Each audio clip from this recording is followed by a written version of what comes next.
My grandfather and I were very close. He died a long time ago. The last thing he said to my mother was, "Please remember me." And there's this song in this movie, Coco, that just says it all. Until you're in my arms again,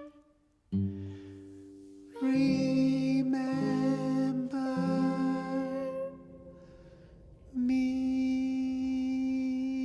My grandfather was George Youngquist. He was born in 1903 to Swedish immigrant parents, Ida and Frederick. George had a good childhood in Southern California. He met a beautiful nursing student by the name of Florence.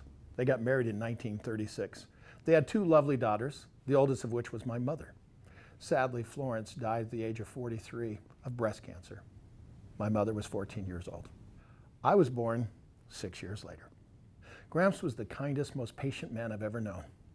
He'd come up and we'd rub noses. He'd call them Eskimo kisses.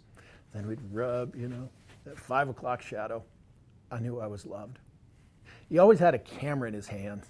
He was always recording things. He had stories to tell. He even took pictures of a rare 1949 snowstorm in Pasadena. I follow in his footsteps, telling stories with pictures. He'd come to our house on Sundays a lot of the time for dinner. I'd take him around the rose garden at our house. I still grow roses to this day and think of him. Gramps was one sharp dresser.